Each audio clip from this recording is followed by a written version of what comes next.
Hi everybody, welcome back to Mentor and yet another video blog about aviation related topics. Great to see you all back again, and I hope you're spreading the word to your friends about this channel if you find it beneficial. Today we're going to talk about communications on the flight deck and specifically the use of the English language, which I've had a few questions about. So, to start with, English has been decided to be the global aviation language. And what that means is that any airline who wants to fly in international airspace have to train their pilots and also the air traffic controllers that talk to these airlines have to be trained to a minimum standard of English language proficiency. Why is this? Well, what happened was that in around 2000 or so, a ICAO started looking into a lot of accidents that had happened during the last couple of decades. And they found that a contributing factor in a lot of these accidents, more than 70% of the accidents, was the language barrier.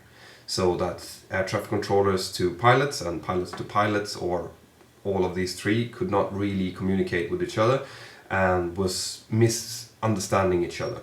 So what ICAO came up with was that we have to establish an absolute minimum level of English that can be approved within international airspace. So they came up with a scale from 1 to 6, where they decided that in order to fly in international airspace with an international airline, you would have to have at least ICAO level 4 English. So ICAO level 4 is what's called operational, and above that you'll have extended and expert. Operational 4, or operational, which is level 4, is not perfect English. It is, in my view, quite basic English. I'm not going to go into exactly in detail what level 4 is. If you just go out and you Google ICAO level 4, you will find a host of different documents describing what it is in detail, and you'll also find a couple of examples which might be really good to listen to. But basically it is divided into your knowledge of pronunciation structure, your structure on how to speak, your available vocabulary, your fluency, your comprehension of the English language, and also how you interact. That's how it's being judged. And generally, it is judged by an examiner at an approved school. So this you'll also find if you Google, you'll find loads and loads of different schools and online courses that will give you the certification needed. But common for all of them is that at the end there will be an exam. So you will have to sit down with an examiner, and it's different schools have different tests, but they're all approved, and they will generally ask you a little bit of questions in the beginning to kind of warm you up, and then you might have to listen to a tape and describe what you heard on that tape. You will definitely have some kind of interaction with the examiner itself, where he or she might be asking you about your previous aviation career or about your training and what you've done so far. And with all of this in mind, they will then give you a grade. So if you are graded level 4, it means that you will have to be reassessed within 4 years. And if you're graded level 5, you'll be reassessed within 6 years. And if you're graded level 6, which is expert, then you will have the English language grade 6 for life. Or until an examiner thinks that you've actually fallen below that grade and they can downgrade you, but you won't have to have a mandatory recheck within a certain number of years. So,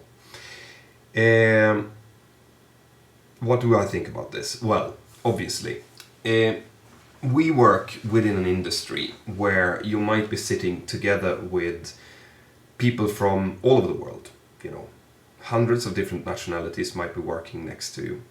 They will all have different accents. They will all have different levels of English understanding. The higher English level you have, the easier it will be for you to communicate with them. Because if your level of English is very low, very close to level 4, and the other person's level is also level 4, and you have different accents, you can kind of see where there might be a problem arising. But the higher your level is, the easier it will be for you to understand them. It will be easier for you to communicate with air traffic control and anyone in the business, really. So I'm telling everyone to make sure that English is not a problem for you when you start your training. If you feel that you are a little bit sketchy on English, for example, if you're listening to this podcast and you don't really understand, 40% of what I'm saying, then it might be a good idea for you to start training now before you get into your actual aviation training or type rating. What you have to understand is that most schools, aviation schools, and also most airlines, they will instruct you in English. I mean, I am a TRI. I will speak like I am speaking now. So if you're feeling that you don't really understand all I'm saying, it means that you won't really understand all I'm saying when I'm about to teach you how to fly the aircraft as well. And you can see how that might become a problem. So early on, if you're intending to start aviation training, even if it's the basic training, start going to English lessons. If you have the possibility to go and do English lessons or train in an English speaking country like the United Kingdom or like the States, go to America, then that's great. It's the best way of doing it. It's the best way of actually getting full comprehension of the language. So I would definitely advise you to do that if you have the chance. And also, if you do that, try to avoid going like with a group of friends from your country. Try to go and live with a family there or whatever, because otherwise there's a tendency for us to kind of group together, and if you're Spanish, for example, you just speak Spanish and then speak English on the lessons. But what you really need is to speak all the time in order to raise your English level. ICAO said when they came out with this grading that they thought, in their opinion, that you need about 100 hours of studying in order to raise your level half a degree. So in order to raise yourself from level 4 to level 5, you need about 200 hours of active training. And that gives you kind of an idea about how much work is needed. So please, I'm saying that again, if you feel that your English is a bit so-and-so, then I would advise you to start studying now if you can.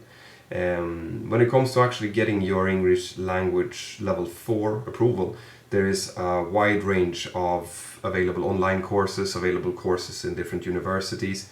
And if you're working for an airline, it's generally not a problem, because most of us TREs are approved language assessors within the airline environment. So for example, I can assess people to level 6 if it happens during an LPC, OPC or LST, so within a simulator tests environment. I hope that answers some of your questions. Send in if you have any more, and I'll be happy to answer them. And also, like I'm always saying, if you think that this podcast is beneficial, please tell your friends that might have an aviation interest about it, and also send in any suggestions you might have about future content. And for now, take care.